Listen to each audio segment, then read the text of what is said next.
If you study the sky in a planetarium, you can be pretty certain that any of your questions can be answered. But if you observe the real night sky, there is a chance that you may see something moving that you don't recognize. A UFO, an unidentified flying object. And for the untrained observer, it is easy to be fooled, and there's usually some simple explanation. But as you've just seen, even for people who are used to watching the sky, there are some things that defy explanation. Hello, I'm Peter Coyote, and in the movie E.T., I play a UFO investigator who, like myself, has always wanted to have a UFO experience. I think that many people are fascinated by the possibility that UFOs might be spacecraft piloted by intelligent beings. In my case, it's a curiosity that's existed for more than 30 years. But the real question is there any validity to the UFO experience? Anything beyond just our wishful thinking? About 90% of the objects that are reported as UFOs are explainable. Usually they turn out to be celestial bodies or military and civilian aircraft, and a certain number of them are hoaxes, like this one and this one. To the skeptics, 35 years of investigations have failed to turn up any evidence that UFOs really exist. One of the leading critics is aviation writer Philip Klass. We've had tens of thousands of UFO reports, yet there is not a single photograph of an extraordinary craft-like object that cannot be explained as a hoax or in other prosaic terms. There is not a single physical artifact, not a residue, that would say something extraordinary is underway. Then are UFOs just part of our modern mythology, reflected in Hollywood films? All through history, mankind has always looked to the skies for help. In times of tension, they've always looked to the skies, and today, when we have the fear of nuclear holocaust, of overpopulation, of pollution, of the energy crisis, my gosh, what's more natural for the people than to say, wouldn't it be nice if some intelligences could come in from above and help us out with all this stuff? Astronomer Alan Hynek has been studying UFOs for over 30 years now, and he's convinced that there's nothing fictional about them. Starting as a complete skeptic, I underwent a transformation, and now I've simply, I guess the best way of saying it is it's an itch that I just have to scratch.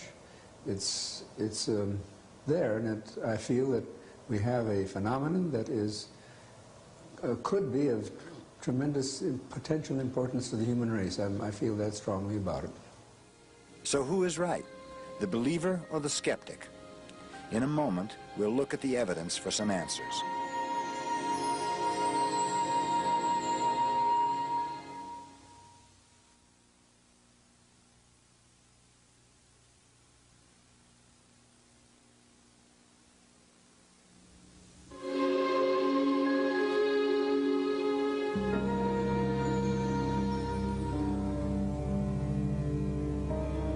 An unidentified flying object. That's what people reported seeing on March of 1982, circling the sky over San Francisco.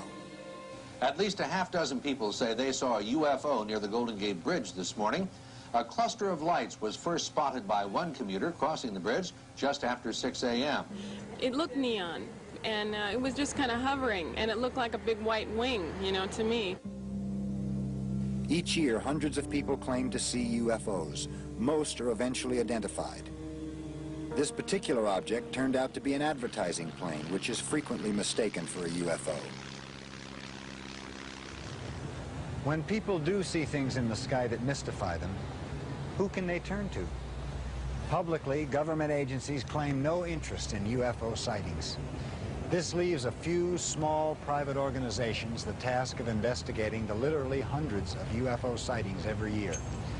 These organizations are small and have tiny budgets and are staffed by volunteers who must investigate these eyewitness reports in their spare time. Tom Page is a high school astronomy teacher in Northern California. On weekends and whenever time allows, he's a field investigator for the Mutual UFO Network, one of the largest groups in the country. One of his more recent cases involves a young pilot from Novato, California. Shannon Davis is a flight instructor who has logged over 3,000 hours in the air, 600 of those at night.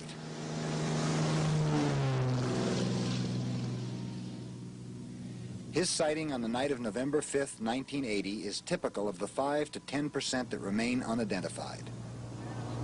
I noticed the light off of my left wing at about the 7 o'clock position of the airplane.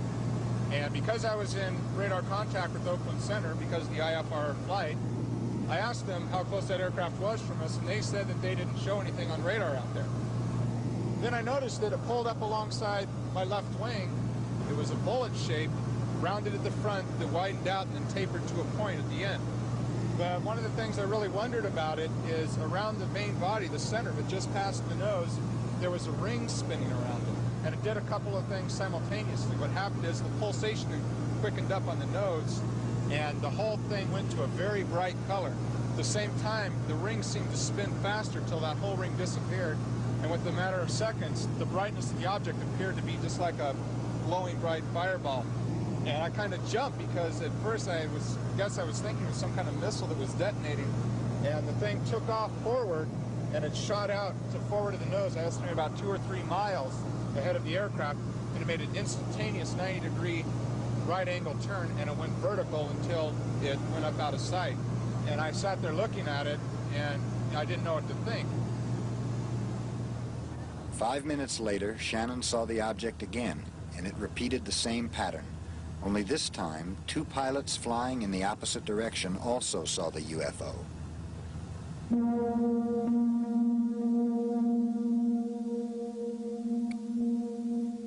I have to, to the best of my knowledge, rule out any kind of meteor or shooting star, because I don't know if any meteor that will come alongside, pace you, and then take off forward and go vertical. Okay? Any kind of spacecraft or military aircraft, technically that was defying all physical laws by making an instantaneous 90-degree turn. According to the laws of physics, that can't be done. And, you know, I watched it do it twice. The first step in any UFO investigation is to check out witness credibility. In this particular case, it was easy since Tom already knew Shannon. I first met Shannon Davis as a student in one of my classes. As far as the credibility of the witness in this case, I feel that this particular individual is telling the truth. I think he's a very truthful individual. He had no reason to lie. And at the time, he didn't want any publicity. Now he said that he would be willing to make this public just for scientific information. But one witness does not make a strong case, so Tom tried to locate the other 2 pilots. There's a possibility in this particular setting that there were 2 other witnesses, 2 pilots who saw something come out of an overcast above Shannon. I do not know what airline they were from, and Shannon didn't either, and we're unable to contact them. And what about radar? During the encounter, Shannon radioed Oakland Center Flight Facility, but their response was negative.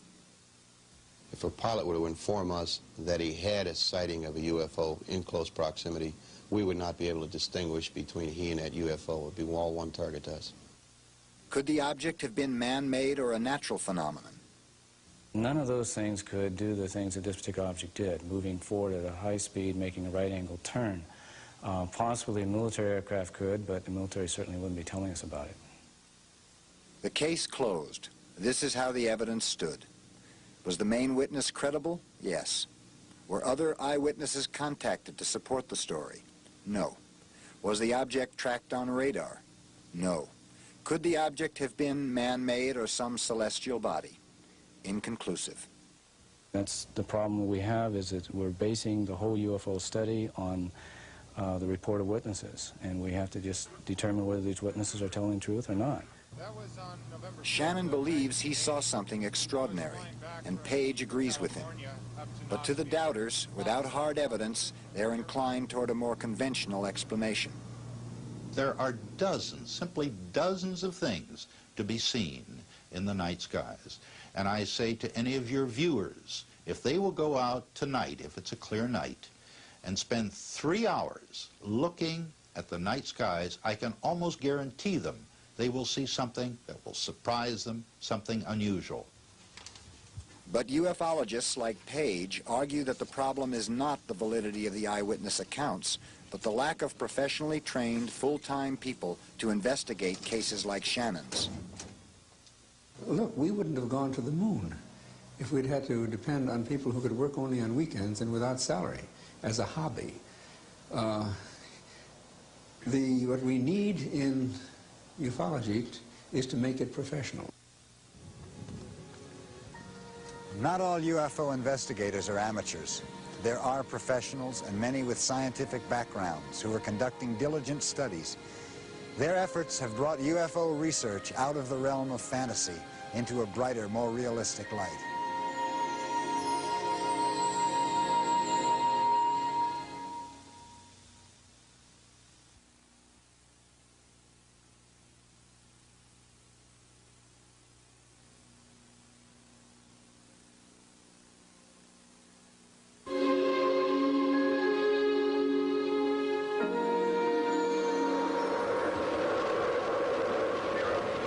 In the last 40 years, technology has moved us from an earthbound existence straight into the outer reaches of space. And now that technological know-how is being used to try and unravel the UFO mystery. John Schuessler is a mechanical engineer for McDonnell Douglas and NASA. Here at the Johnson Space Center in Houston, Schuessler has worked on several space programs, including Skylab and the Space Shuttle. Schuessler's lifelong interest in UFOs prompted him to bring together other interested aerospace workers and form a group called VISIT. Our Project VISIT is a very unique organization in that our acronym stands for Vehicle Internal Systems Investigative Team. And by that we mean that UFOs, if they exist, must have internal systems, as do our spacecraft, such as the Space Shuttle. We feel that by investigating cases where there are unique attributes, and that it is time that world governments officially acknowledge materials, metals, photographs, anything technological, that we can take the end result and model it, backtrack, and define and design exactly what happened. Over the past several months, Schuessler and his group have accumulated a file of 100 cases of UFO encounters in which people were injured. One of the most intriguing cases that Schuessler and his group are investigating involves these women, Betty Cash, Vicki Landrum, and Vicki's grandson, Colby. In December of 1980, the three of them encountered an unusual object on the outskirts of Houston. We had been driving out this country road, which it is a very desolate area, and all of a sudden we seen this object. So I didn't know whether to stop, to back up, keep going, or what. So we just kept driving. We thought, well, maybe it's an air balloon or something, you know, weather balloon or something. But the closer we got, we could tell that either it was going to be us or it, because it kept getting lower and getting hotter. And this object come down almost to the treetops, almost ahead of us, and I screamed for Betty to stop. And I think if she hadn't stopped and we went on under it, we would have burned up.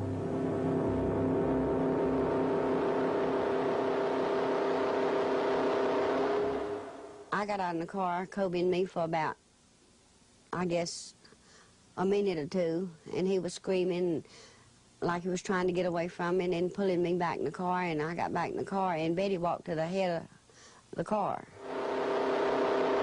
I thought it was the end of time, because I've always been taught the Bible says the world will be destroyed by fire, hell and brimstone.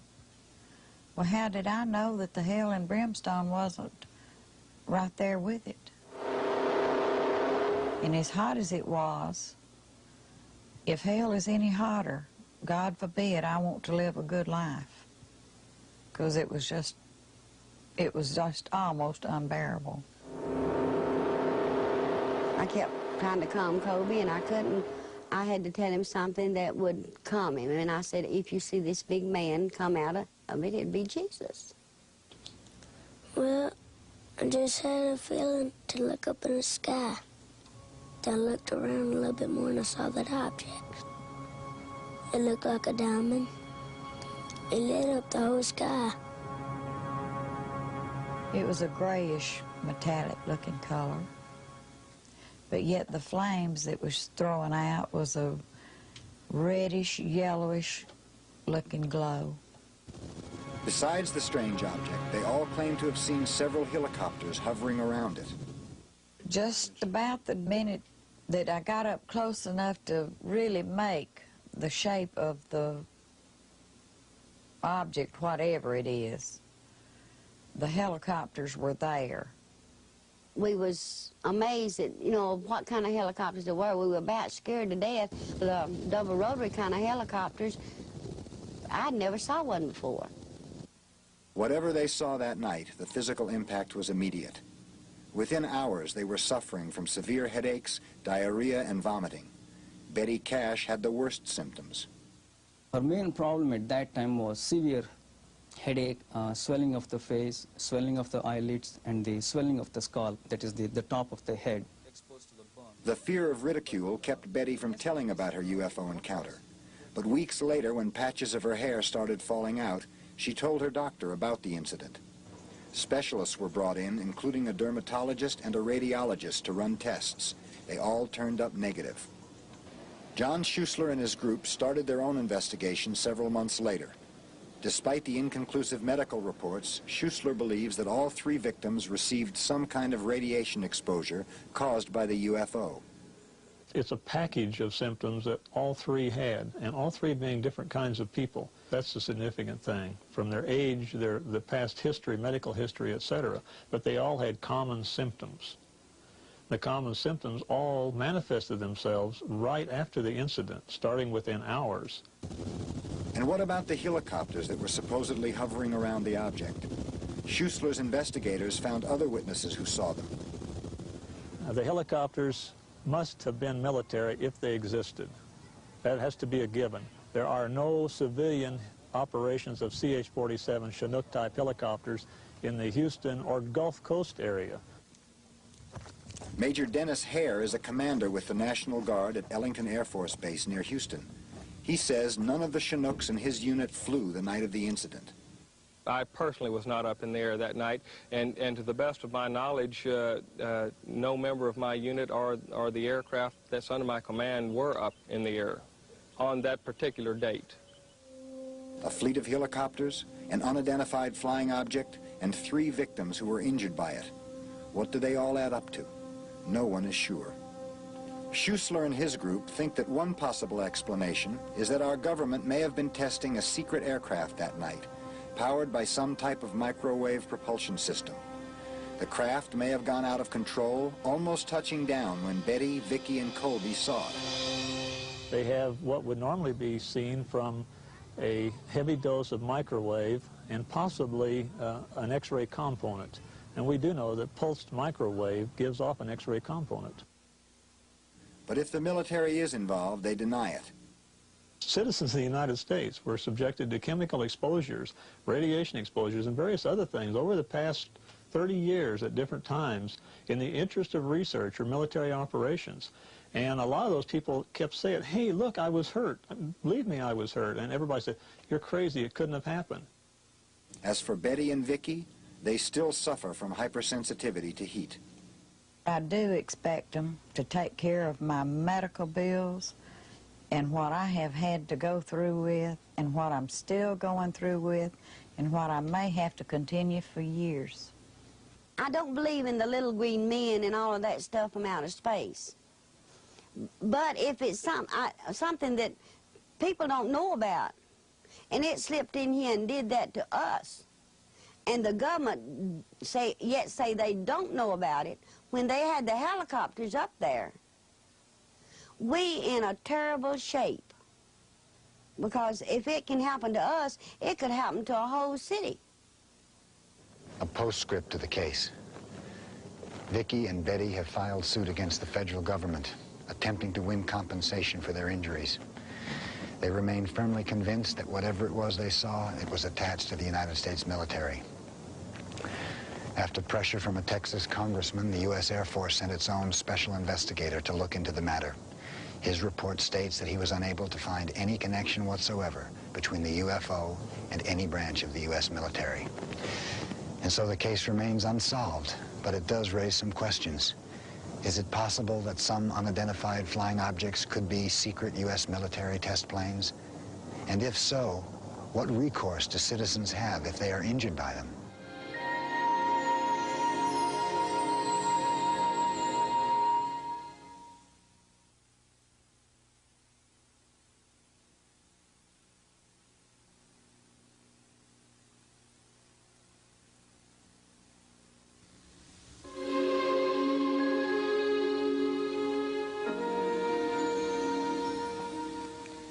The earth, it's so beautiful. Where is it? Below me, And what are you doing? flying around. We're leaving the earth. Under deep regressive hypnosis, Carol Del Duca is recounting a bizarre story in which she was whisked away in a spaceship. Her husband, Joseph, also under hypnosis, tells the same story. Is it real or imagined? In the whole area of UFO experiences, the strangest and most controversial are the abduction cases. Since the early 1970s, there have been well over 300 incidents of people claiming to have been forcibly abducted and taken onto spaceships where they met extraterrestrial beings. These incredible stories have divided UFO investigators. Our own examination of this began with Joseph and Carol Del Duca's own story. Like a glow on the outside. The Del Duca case was investigated by Dr. Richard Sigismund, a social psychologist in Boulder, Colorado. Their story begins late one night while driving down a lonely stretch of highway on their way home from a trip with their 4-month-old son. All they can remember is seeing 4 UFOs. Only under deep hypnosis do they begin to fill in the lost hours. 4, 5, sleep. Joe and Carol are each hypnotized separately, but relate similar stories. Pulling into the woods.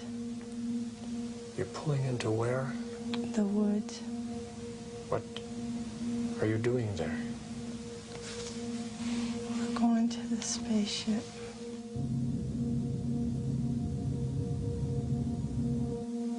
Going to a what? The Carol? spaceship.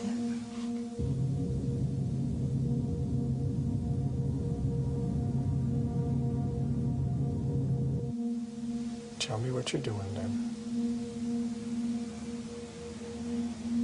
Going into the room.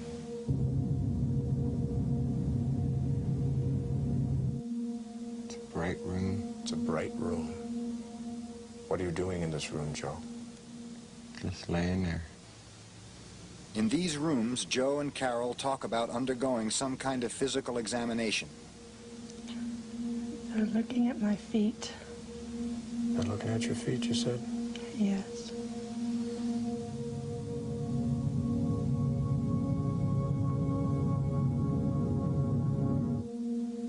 It's hurting me. What'd you say, Carol? It's all right to tell me, Carol.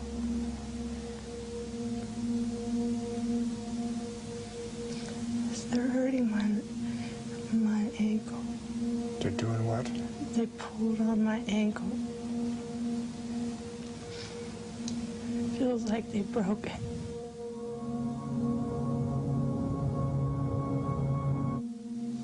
There's people. Will you describe these people to me, Joe? Tell me what you see. Tell me what they're doing, if anything. They got little ribs all up and down. They're real skinny at the waist, but they have a big chest.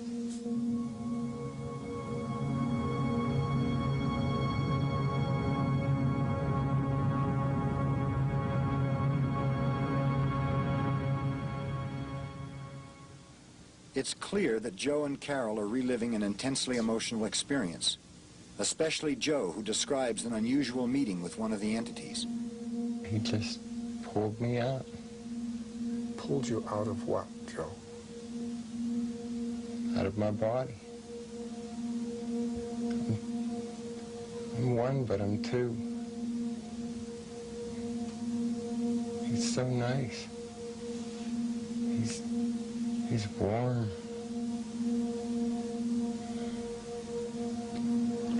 He likes me.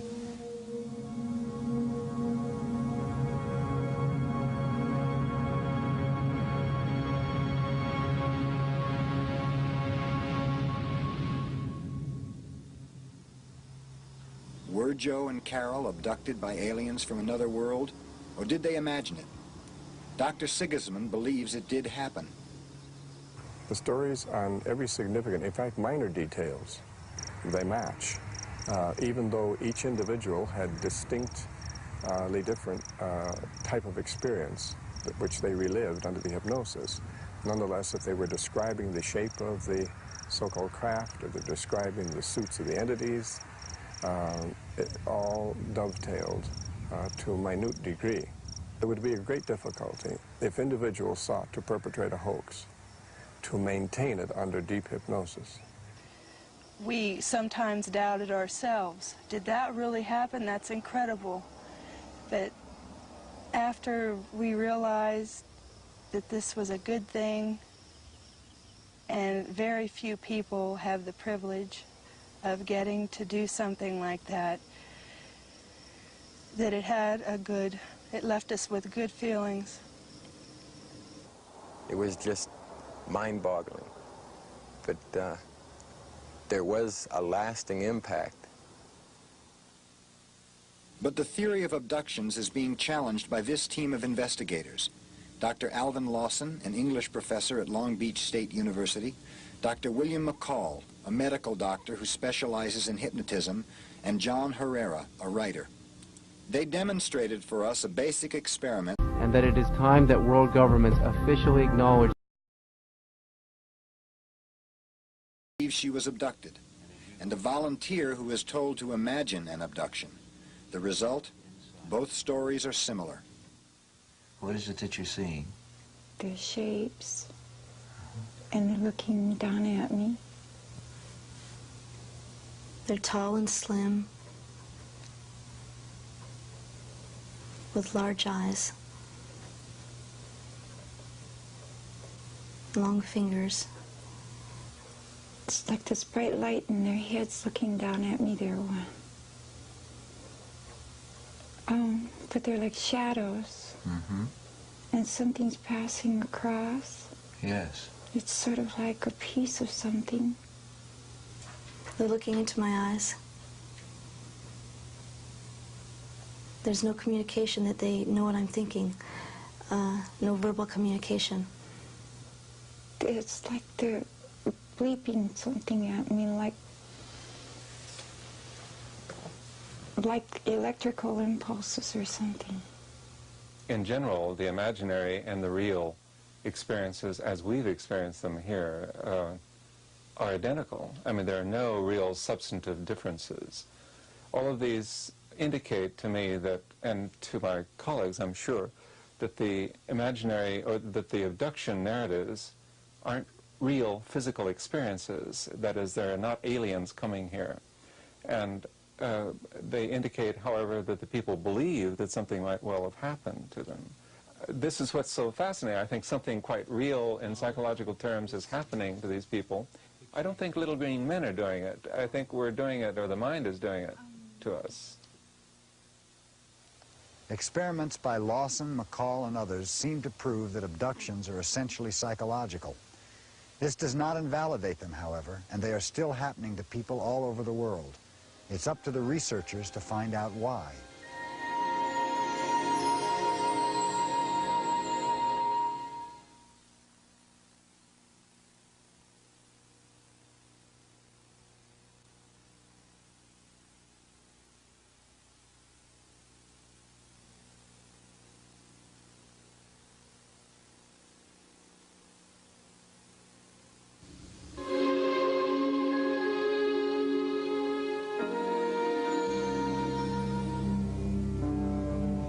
Guatemala City, 1976.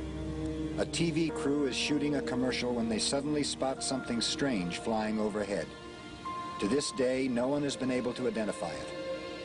But as spectacular as it appears, this videotape and other forms of pictorial evidence have only limited value in our understanding of UFOs. Richard Haynes is a research scientist who has studied many photographs. In order to make sense out of photographic evidence, it's extremely important to know a great deal about the photographer, about the camera system he uses, about the development process that is used, and in general about the context in which the picture was taken. Oftentimes we come across photographic evidence long after the fact, and because of that we don't have much of that fine detail information that we need to do a good systematic analysis. But with the development of sophisticated image enhancement equipment, investigators can gain new information from photographs. Haynes demonstrated how this can be done by analyzing this particular photograph. The picture of a tiny object trailing a plane has long been considered by ufologists to be a good example of photographic evidence of a UFO. But skeptics claim the object is really something on the ground. To try to settle the question, Haynes had the photograph put through a process called color enhancement.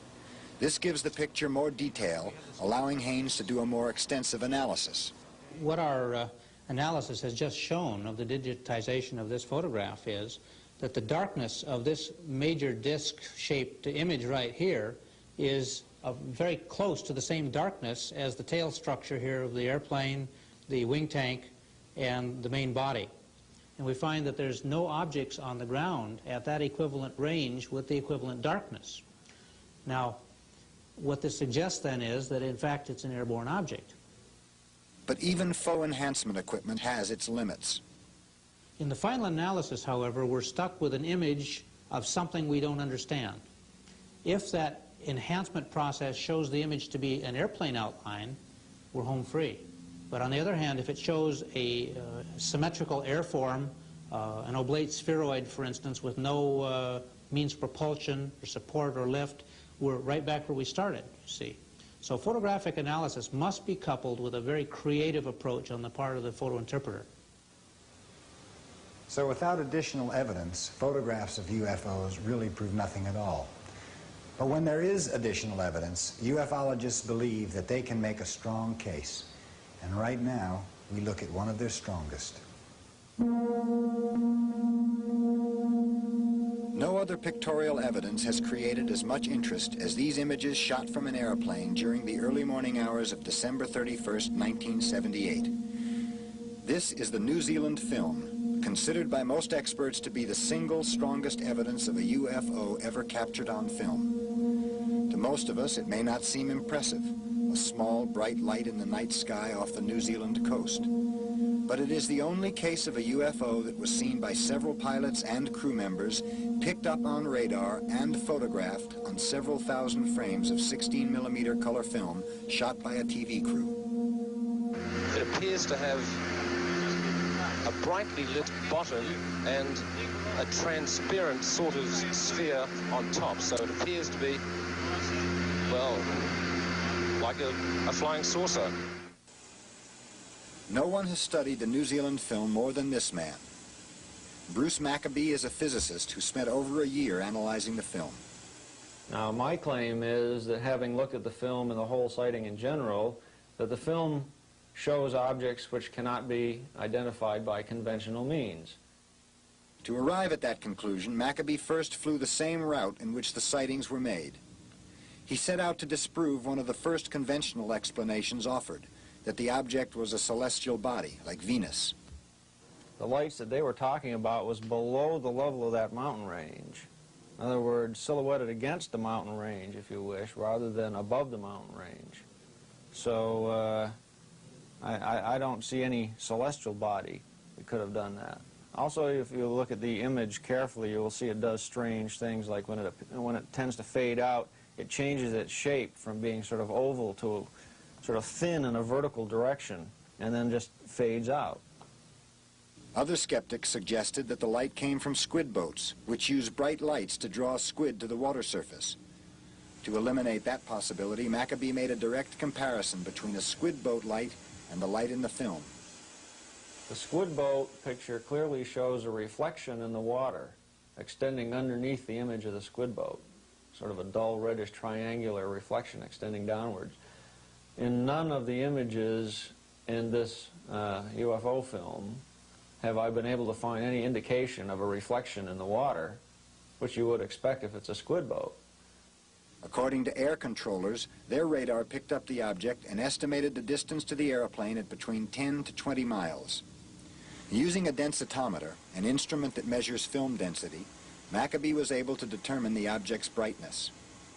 If the light source had been, for example, 10 nautical miles away, then it was putting out a power equivalent to several 100,000 watts worth of incandescent light bulbs.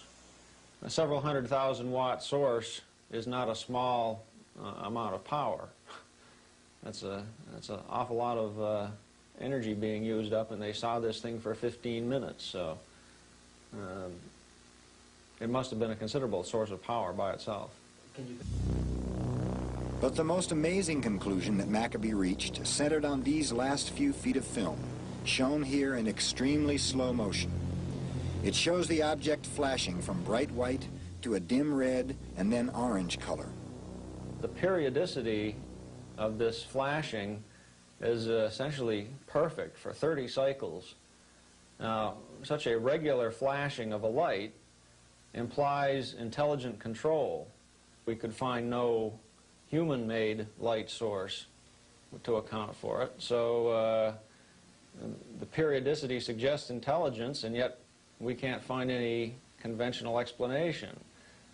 So that suggests that we have some sort of an intelligence on our hands here, and that removes it beyond the pale of science, I'm afraid. No one has yet been able to refute any of Maccabee's work. He believes that the significance of the New Zealand film goes far beyond the scope of just one case. The hard evidence left over in this case suggests we have something which cannot be explained in conventional terms, and that opens up a new field of investigation in science. It suggests that we should go back and rethink what we've been saying about other UFO cases.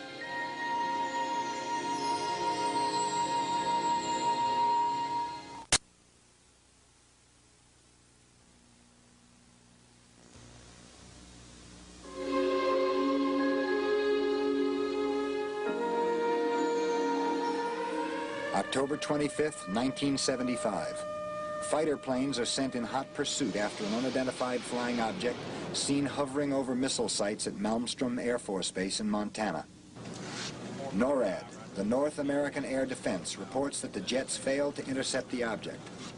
For the next 2 months, NORAD recorded other sightings of UFOs over missile launching sites and nuclear weapons storage areas in Michigan, Maine, and North Dakota.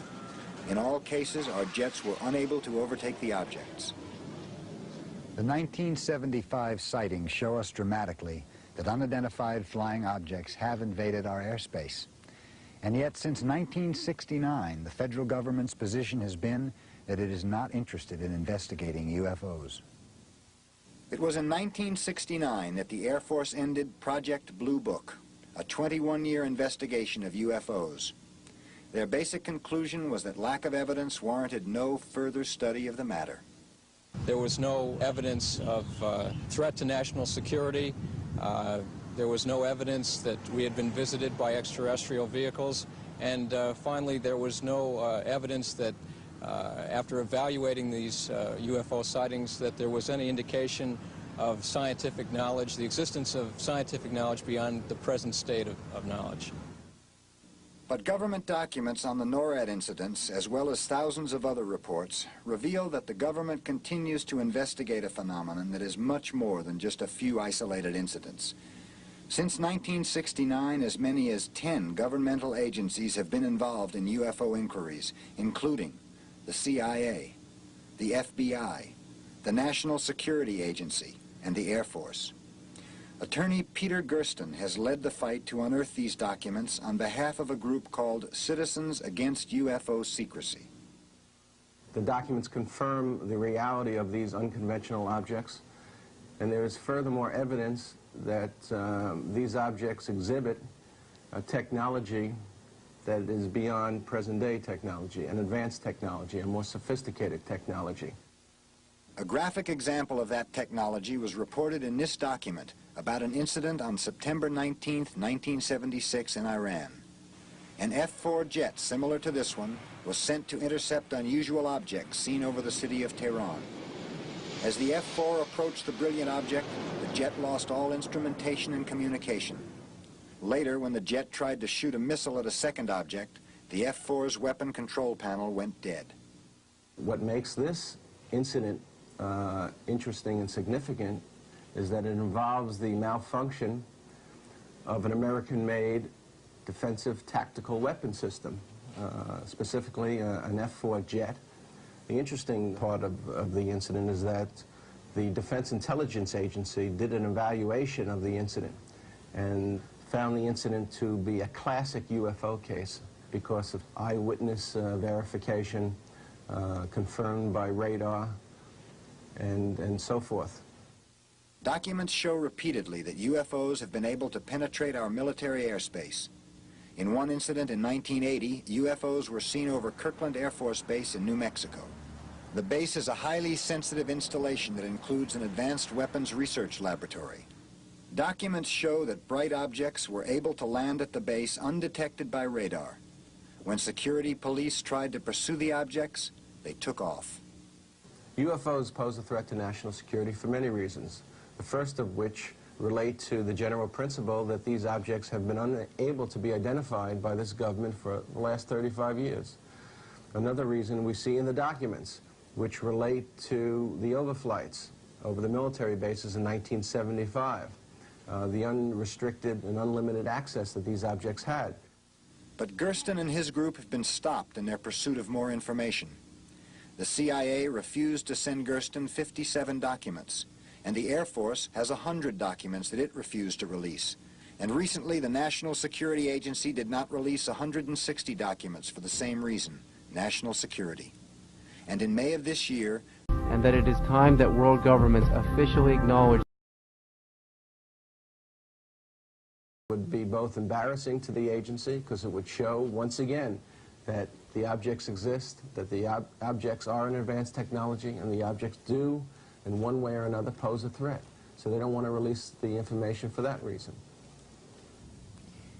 How much should the public be told about our government's investigations of UFOs? It's true that some information pertains to national defense and should be classified. But what about other information? What's needed now are not more secrecy-shrouded investigations, but a joint effort between government and scientists dedicated to unraveling the UFO mystery. Because it's obvious that Project Blue Book was not the last word on the subject.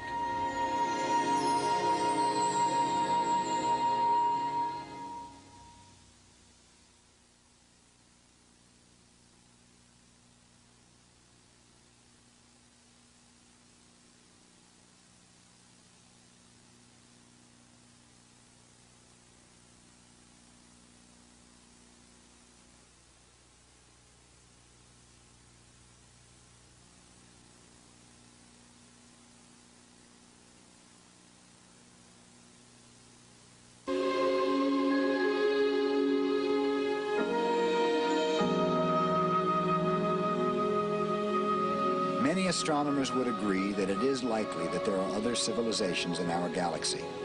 But most astronomers doubt that we have been visited by aliens.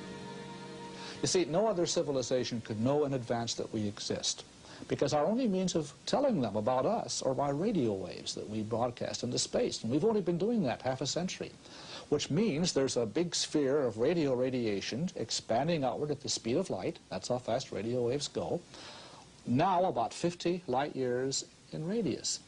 And even with the most optimistic guesses, the most likely nearest civilization is many times further away than that. So any extraterrestrial spaceships visiting Earth would have to have been cruising around sort of at random, looking in space in general. And if you work out the numbers, it turns out you'd have to suppose that every conceivable civilization that could exist would be launching ships at the rate of one every few seconds to account for the number of reports of UFOs that are made here on the Earth. If not aliens, then what do UFOs represent? For scientists like Abel, the answer is very little, if anything. I think it's fair to say that members of the scientific community would be extremely delighted to investigate UFOs very seriously if there was anything concrete to investigate. The difficulty is, the more you look into it, the more you find the evidence is hearsay or slipshod evidence or things which we can very well understand without the need to investigate. I can appreciate the desire of the physical scientists, the so-called hard scientists, to have what they call hard data. I would like it too. But when you have a phenomenon that doesn't seem to produce the hard data, one might as well have asked Sigmund Freud, what is the hard data in dream analysis? What do you take in the laboratory? What do you put under a microscope in dream analysis? And yet we have the whole structure of psychoanalysis today. And so we've come full circle around the subject of UFOs, and it's a standoff between those who believe and those who don't. But it seems to me that ufologists have a strong case when they argue for a serious investigation of the phenomenon, because scientists who dismiss UFOs are either unwilling or unable to refute the most outstanding cases, like the New Zealand film. If documents show that sightings over military installations are taken seriously by our government, shouldn't that be investigated? If a videotape shows an object that defies identification, shouldn't it be analyzed? And if people believe they were abducted by aliens from outer space, isn't that a subject that merits psychological study? Dr. Haynes and others say yes, and they make a plea for time and money to do a thorough investigation of the strongest UFO cases. But even more important, they want their fellow scientists to keep an open mind. Because we're dealing with a phenomenon we don't understand. And because of that, we need to keep every avenue open in terms of the approach taken to understand it. It might take physics, some breakthrough in molecular physics, let's say, or plasma physics. It might take some understandings of the psyche, of the unconscious. It might take a combination of the two. It might take some totally new field of science we don't have yet. Ufology today is in the state, I would say, that, say, chemistry was when chemistry was alchemy. A mixture of superstition, wild ideas, unproved claims, and yet out of that whole mess, finally, the very first-class science of chemistry evolved. And I think the same thing is going to happen eventually with ufology. But right now, it is a mess. There's a fantastic amount of wishful thinking, of desire, of pseudoscience, of pseudo-religion, of cultism. But eventually, I think that will all finally sink to the bottom, and we'll have, out of that whole thing, a clear liquid of something that we can really see, and I hope understand. It doesn't seem likely that the government will join with scientists in a complete public investigation of the UFO phenomenon. And this leaves the job to be done by the Allen Hyneks and the Richard Hayneses and the hundreds of investigators all over the world struggling against all odds to make some sense of the UFO experience. But the lack of information does not diminish our interest. Indeed, it's the mystery that feeds our imagination and allows us to wonder about marvelous possibilities.